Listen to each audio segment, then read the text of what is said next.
gamers, my name is Emblem, and you might recognize me as that guy who mastered the entire Sonic DS trilogy alongside the Nicktoons quadrilogy. What's that? You don't see that video at all on my channel? Don't worry about it, you weren't missing much in that video. Oh my god, I'm a genetic abomination! The punchline is Miraculous Ladybug. Oh, Miraculous, if there's a piece of media that I would classify as my mortal enemy, it wouldn't even be on the podium. But alas, there seems to be an audience for Miraculous hate, so why not cater to the masses by dunking these dipshits into salt? I have more than enough after eating at those steakhouses in Arizona, so let's begin with an overview on this franchise. Miraculous Tales of Ladybug and Ladybug is a show that initially during its first 2 seasons had the potential of becoming something great. Until the following happened. The love square. Trauma doesn't excuse being a meanie, but it does excuse stalking. Well, excuse me for having enormous flaws that I don't work on! Dissonance between what's being told versus shown. Everything about Thomas Astruck. Interesting ideas getting immediately shot down. Pacing. And you go fucking nowhere! Where are you going? These two should be together because yes! Senti monsters. I'd explain what they are, but that required the show to understand its own concept. And I could go on and on, but I think 3% is enough to get the point across. Besides, you read the title, you know what I'm here for. As if this franchise didn't scar me enough. They decided to make video games, each having their own list of achievements to accomplish and master. And given the recent change in direction I took my channel in, I'm now legally bound to master these games and tell you the process of how I accomplished such a feat, starting with Rise of the Sphinx.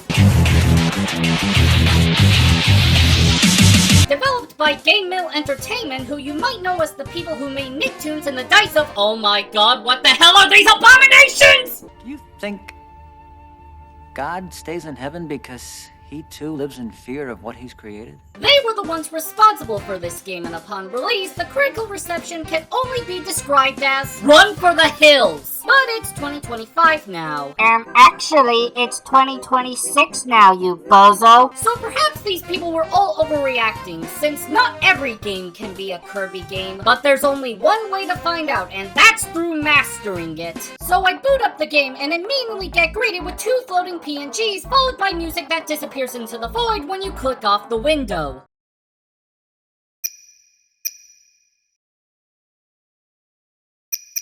But upon recovering from the shock of the whole thing, I start the game where I get the show's opening narration being played over an early PS2 cutscene that couldn't even be rendered correctly. And this isn't a computer issue, this bad boy is capable of running some seriously powerful stuff on here, so there's no excuse for the game to look so undercooked. However, graphics aren't everything, so perhaps the gameplay will be able to salvage this game. And upon starting the level, I immediately get a prompt telling me how to move my character.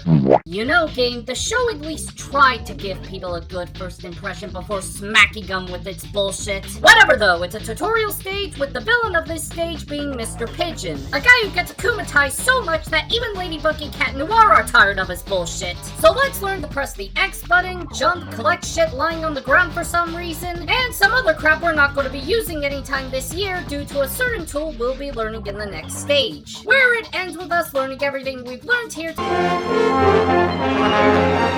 to beat Mr. Pigeon, and by beat, I mean lower his health bars until a quick time event happens, which is so generous with the time it gives you to hit the commands that calling it quick is not apt for this situation. They're more slow time events than anything, where with his deakumatization, I get the first achievement of the game. I get brought to, wow, you are really trying to speedrun proving your critics correct, since what the fuck are these PowerPoint looking ass cutscenes? This isn't the DS, guys, you are capable of producing something that matches the specs of modern consoles, especially when the specs are from a powerful gaming PC that costed me $2,000. I should be seeing Tiki having Vietnam flashbacks in 4K resolution. Or at the very least with a model that's rendered properly. Now, instead of seeing Master Food like a reasonable person, I instead decided to explore my environment, learning about all the collectibles in the game along with spoilers for future levels. Need a spot for a romantic date? The Place de Vosges is your best pick. Continuing the story, Master Fu spouts something about these orbs being important because mystic shit, when really they only exist for capitalism, with the first purchase granting me an achievement. But salt aside, Master Fu is essentially the shop of this game, where orbs grant you skills to make your character stronger, while macaroons let you buy stuff like concept art, music, and character bios. All while spoiling the entire game for you! Cause who wants to actually experience the game when you can just teach yourself everything about the final boss from the tutorial level?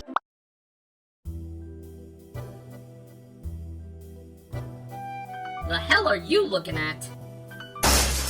Ah! So Adrian is having a birthday. Don't ask about the timeline of this show, they're barely able to get their episodes out in the right order. And Marinette does what she does best.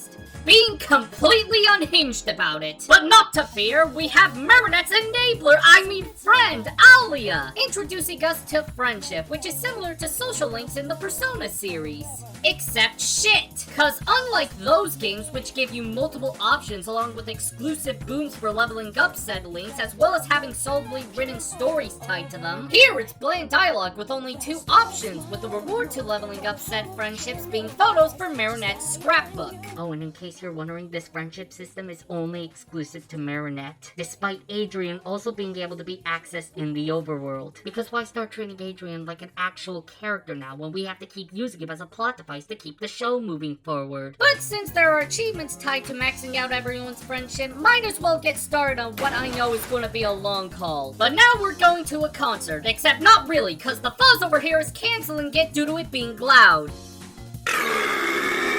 As a result, this gets Penny turned into Soundwave, leading to the first real level of the game, where it's just like the tutorial level. And I don't mean in terms of structure, where it's just get to the end while collecting as much stuff as you can due to certain abilities I'll get into later. I mean in terms of you're still learning prompts telling you how to play the game. This time, it's about a trick that completely turns the combat of the game into a joke. So get used to seeing these 2 flip over their enemies before sending them to the Shadow Realm. Upon reaching the end, we fight Soundwave.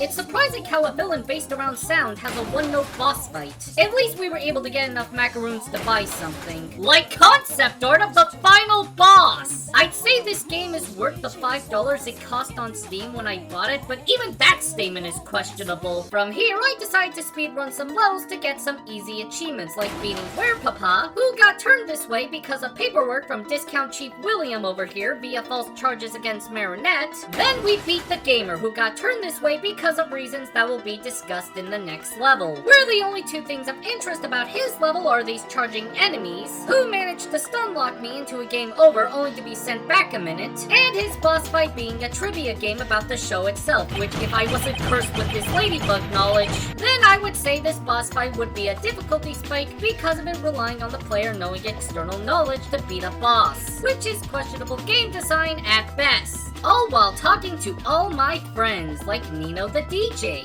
Luca the sweetheart, and Kagami, my spirit animal, since she's about as done with Marinette shit as me. Speaking of her, apparently Alia saw 2 Kagamis leaving at the same time, so we leave to investigate it and learn that apparently Chloe has been evilized into Clonica this whole time. And that whole picture thing she's been doing in this game was apparently for creating clones, which do nothing except gaslight everyone around them, like Max for example.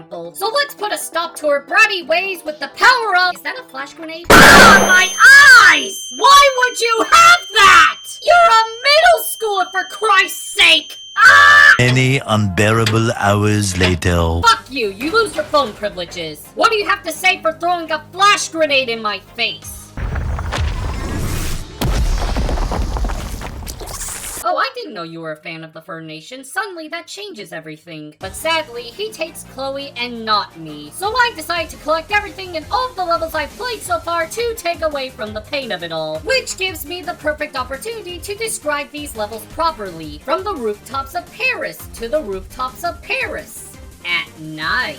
To the streets of Paris before going back to the rooftops of Paris at night. To the rooftops of Paris at night. You know, Game Mill, just because you could add different cosmetics to your environment doesn't mean that we're in a different location each level. The thing is, I wouldn't be so bothered by it if they were fun to play through. However, you know where this is going. These levels are so boring, as it's just move forward, beat up some guys, rinse and repeat until boss. And then there's the collectibles, whose placement can only be described by this image I made for Battle for Volcano Island, from that video I told you not to worry about. Except the side paths are locked behind abilities you don't get until you beat a certain level, where despite that last sentence, they don't do anything beyond being another obstacle to get around in 2 seconds, or get the remaining collectibles on those side paths. Though whatever you do, don't miss any objects on the main path. Otherwise, you're going to be subjected to the agonizing hell that is looking around these barren landscapes trying to find that last macaroon or orb that you never noticed above this light post or sitting on rooftop number 64. And that's implying the level will even allow you to backtrack to begin with. Now, before the voices in my head tell me about the game having a map for each level, this is the map.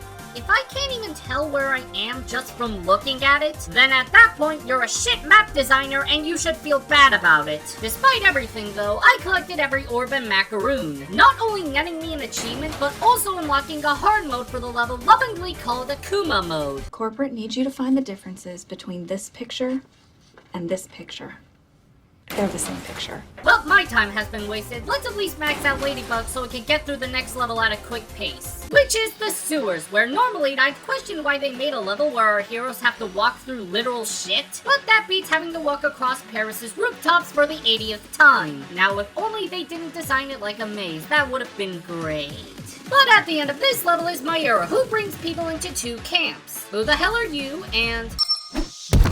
That doesn't matter, however, because this worm was so pathetic I brought it down to half health in 1 cycle, then punched him outside his attack window because this game was made with see-through tape. On the bright side, however, I managed to get 2 achievements at once, leaving only Akuma mode left to beat, where I learned what makes Akuma mode different from normal mode. If you die anywhere in the stage, the game will be a dick and drop you at the beginning with none of your collectibles. As if the game itself knows its shit and playing morbid is a reasonable punishment for Akuma mode. Unfortunately, our heroes lost the worm, and now it's running amok, making everyone realize what series they're in before feeding off their negative emotions. However, we have good vibes to counter it, starting the final level of the game where it's a walk to the Eiffel Tower before we must climb up it, beating up whoever stands in our way, web monster or macaroon, before the big showdown with Hawkmoth himself. And it's no different from every other boss in this game, minus the unskippable cutscene where the sphinx goes out of control and sprays Marinette with the sad dust, making her lose hope. And if this was a series with competent writers, this would be the part where I would feel bad that our main protagonist is doubting themselves. But sadly, this is Marinette, and after the shit she pulled in the season 5 finale and the London special, my pity can only be described as an empty well placed in the middle of the Sierra Desert. Except hope isn't lost, as in this rare moment, Cat Noir is useful as he cheers up Marinette by giving this speech about never giving up, along with showing her how she inspires the people of Paris to never give up even in the worst of situations, which snaps her out of this funk, taking us to phase 2 of the fight, where it's just beating up the guy in the latex suit with our trusty yo-yo or pole. Sadly, he manages to evade us. Or at least that's what I would be saying if I didn't get another 2-in-1 unlocking Akuma mode. So let's run this shit back and see if it can escape justice again. God damn it, you two are shit at this superhero thing. At least with the macaroons I got from this whole thing, I can buy all of the miscellaneous stuff alongside making Cat Noir fully maxed out, thus getting 2 achievements for my efforts, leaving only 5 achievements left to complete, all friendship related. Oh yeah, I was able to max out over the course of the game, thus giving me the achievement of my best friend. For now, until Season 6 gets the balls to pull the trigger. And because the game at least had the self-awareness to bring closure to the birthday subplot instead of the show's method of storytelling, we saved Adrian's birthday and got a special photo with him, granting us this special achievement called The Wall Between Us. Can you guess what law they're talking about here? Which, thank God for that, cause I don't think I could deal with another broken achievement after the mess that Sonic Rush Adventure caused me. Oh, you didn't know? This achievement is bugged, as if you get every other character's friendship ranking maxed out, you become unable to get this achievement, thus requiring a second playthrough of the game just for one achievement. Something I learned ahead of time and used a guide following all of the appropriate responses to tell each of Marinette's friends, so I don't have to dedicate a portion of the video titled Adrian's Revenge. That being said, I still have 3 friendship achievements left to get, so let's play the whole game all over again! I only said I didn't want to replay the game for 1 achievement. 3 is a different story. And look at that! I got them all, proving that I mastered Rise of the Sphinx within 15 hours over the course of 3 days. Leaving me to ask, was it worth it? Absolutely not. But hey, I got Marinette's scrapbook. Let's read some of it. Marinette Dupen Cheng loves her friends and family, hates bullies and liars. It's selfishness. It's not freedom. Adrian Agrest loves Ladybug. Sorry, friends and family, you don't mean shit when put next to the middle schooler in spandex. Nino La Heffel? Fuck it, we ball. I don't give a shit to re-record that line. This is Miraculous Ladybug we're talking about. Loves music and partying. Hates adults who are always too serious. What an oddly specific thing to hate. Roger Raincomprix loves Law and Order. Hates when Parisians break the law. You really tried hard with that one, fellas. Natalie Sancour loves her work at the Agrest Mansion. I mean, I figured that one out given she chose death just to help this man, but that's a whole can of worms for another day. Kagami Sarugi loves honesty and tradition. Hates when people can't make decisions. Then why are you friends with Marinette? What? But dancing with you is a suffering. Why won't you sing? Because singing killed my grandma, okay? Oh, that's why. In fact, let's look at those scrapbook pictures. I wonder what their deal is. Oh. Marinette, I didn't know you were into that sort of thing. I mean, that would explain why you always bring that chair whenever Kagami and Adrian are together. On second thought, violating someone's privacy is wrong, even if they do the exact same thing and face no repercussions for it. So let's head to our final game before the implications of Marinette and that chair get any worse than it already is.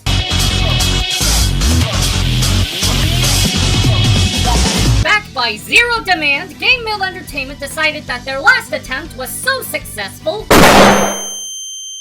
they decided to do it again with Miraculous Paris Under Siege, where with such strong selling points on the back of the box like all new original story, good news Miraculous fans, you're getting groceries today! Couch co-op adventures, because if you were able to play co-op online with this game, you would be put on trial for crimes against humanity and power of friendship. I don't even know where to start with that one, so I'll just put all the reasons why this selling point isn't as good as the game developers think it is here. But enough stalling, let's start the game with somehow an even lower quality title screen. At least Rise of the Sphinx had the images moving. This is just embarrassing. However, that quickly changes when the intro cutscene plays, where, oh my god, is that movement? Voice acting? Models that are actually rendered well? My goodness, Miraculous, are you about to actually try for once? I thought Miraculous World Paris was a fluke, but no, we're about to see Miraculous lock the hell in!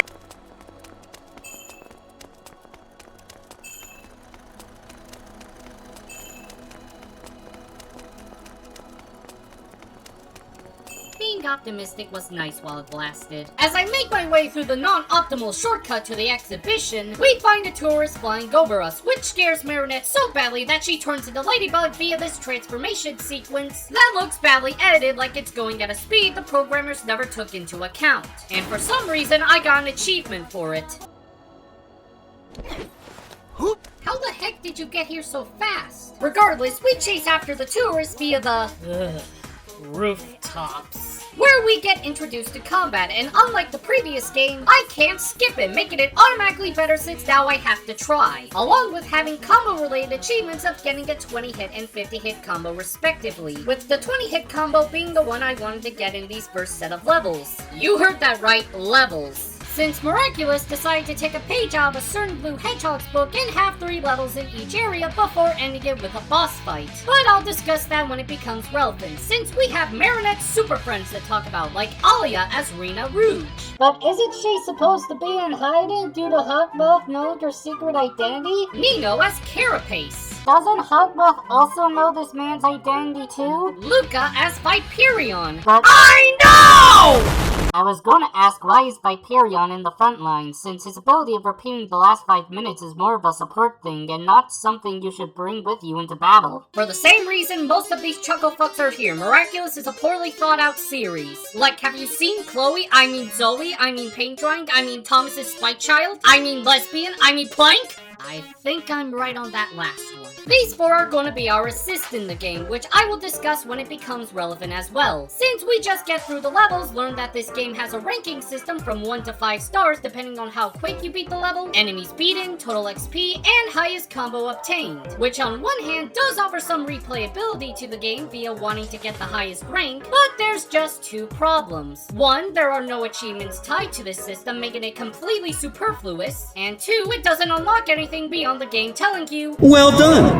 I am impressed! And if I wanted an unconditional round of applause, I'd spend time with my niece. She doesn't know how to play video games. Her seeing this is like seeing Moses part the Red Sea, making it a good time for me to skip ahead to where I get a 20-hit combo granting me higher damage and an achievement. With that done, we slowly upgrade our characters as much as we can at the moment. Then we reach the boss of this area, Stormy Weather, where we learn that she is the one responsible for this chaos by stealing a set's necklace, giving her Egyptian powers, and has turned our friends evil. So it's time we put everything we learned to good use via getting up close and personal and mashing the X button to hell and back. Just like the Nicktoons game from that video that I told you not to worry about. Upon her defeat, Stormy Weather just leaves and Hawkmoth, who is a pair of eyes and is only in this singular cutscene, tells us that he has Egyptian powers and we should give up now.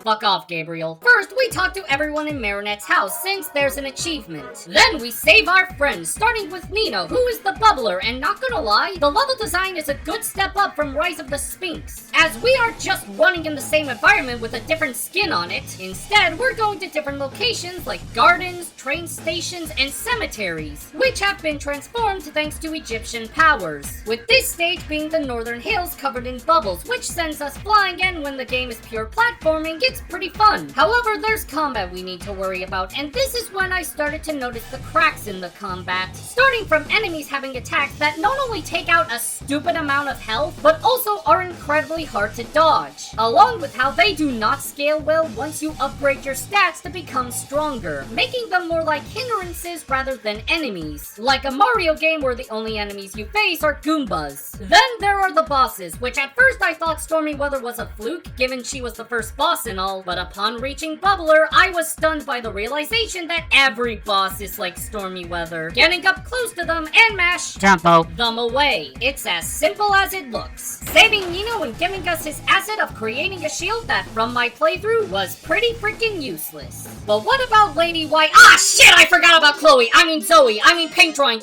Which aside from learning about a pretty cool exploit for getting a 50-hit combo via staying out of the enemy's hit range and spamming the Y button until you get 50 hits, with the only thing of note being something unrelated to the game itself, where if you have your Xbox account connected to your PC, you will get a double notification for the achievement you just earned. Besides that, it's nothing all too remarkable. Not even this vending machine achievement for using it 10 times could help, since you could just get it by playing the game normally. And the funny thing is Soul Crusher is a giant in her boss fight, yet somehow is just as easy as the girl with the umbrella and Bubble Boy over here. What about Lady Wi-Fi? Surely someone with the powers of the internet can be a fun opponent to fight against. Make it rain! That sucked. How about Truth? You mean the guy whose ability is making people tell only the truth to him? And somehow you translate that into raising the living dead? A part of me is thinking Luca was somewhat of an afterthought, since his inclusion in particular fits about as well as an NES game in a Nintendo Switch 2. Though he does share one thing in common with his cohorts. Can you guess what it is? With that, I have saved all of the squad, netting me not only another achievement, but also the sociable achievement for speaking to everyone in Marinette's house, with some only showing up inside after beating a certain level. Then I pop another achievement for using every assist in the game, which can be described by the following. Nino is worthless, Alia has a cool premise of her summoning multiple versions of herself to distract the enemy, but in execution, the enemies would rather attack the girl in the bright red suit instead of the girl in the orange suit. Luca is throwing his lyre for some reason, which does damage at the very least, and to the surprise of everyone, Zoe has the most broken ability in the game via stunning a crowd of enemies for a long amount of time, making this the first good thing Zoe has ever done for this franchise, other than being a lesbian, since diversity and representation are base, even when the series fumbles the execution of said diversity and representation. Now what else is there to discuss? Oh right, the battle arenas! Surely they will have something to talk about. Ready to roll!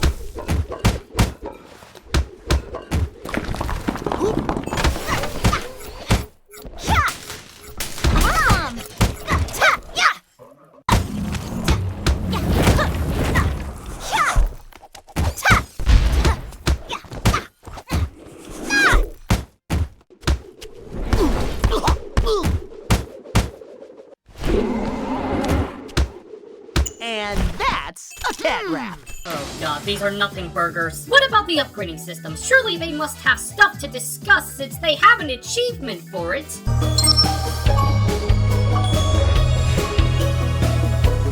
Or it could just be something you can max out by playing the game normally. That works too, I guess. On second thought, let's just beat the final area of the game. The gameplay is starting to bore me and I need some classic Ladybug BS to get me through it. Upon reaching the final area of the game, we learned that the piece of the necklace that Cat Noir has been destroying were actually making Stormy Weather stronger upon their destruction, which shakes up our feline sidekick, but more importantly, for the final level of this game, we are not allowed to use our allies since they were trapped and kidnapped by Stormy Weather. What great power of friendship going on here, Miraculous! Taking away all of our friends when fighting the main antagonist of the game. It's so hilariously stupid that it lessens the blow of the Food Master achievement, or using the vending machine 20 times being something you can just get by playing the game normally. In fact, let's just skip to the end where for the final boss of the game, we fight Stormy Weather again. Then we fight her Mega Evolution. The boss fights were still the same, but that Mega title was 70% off, along with these muscle arms, which worked great when SpongeBob bought them.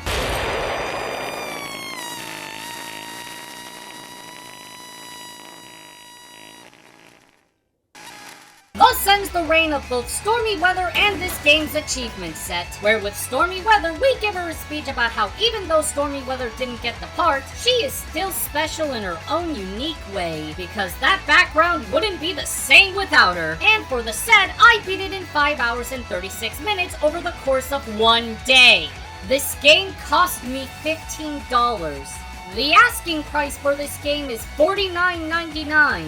Do you see now why I'm so salty towards this franchise? But to further add salt to the wound, as if it wasn't covered in enough salt already, I figured since I had some time to spare, it wouldn't hurt to get some gameplay of Sonic Unleashed on my Xbox Series X for B-roll. During it, I somehow managed to get the Blue Meteor achievement for beating Apato's Act 2 in under a certain amount of time by pure accident, which gave me more satisfaction for achieving than any achievement in both of these games, which, to reiterate, cost me $20 to buy. The thumbnail for this video cost me the same amount, yet has more effort, value, and care put into it than anything I've seen in this game. So what's the takeaway here? Unless these games are being sold for $5 each, don't bother with them. Instead, use it for better purposes, like buying Nasen Sakuro. It's wholesome as heck and made by someone who knows what they're doing in the writing department. Or commission artists. Your money will not only be going towards a product you'll be guaranteed to be happy with, but also they are incredibly talented people who deserve your love, attention, and money. In fact, here's a few that I would recommend checking out. Their links will be in the description. But first, if you enjoyed this video, then you should consider subscribing, hyping, liking, any sort of thing to make the algorithm share this video, since I'd like to get some reimbursement from these games.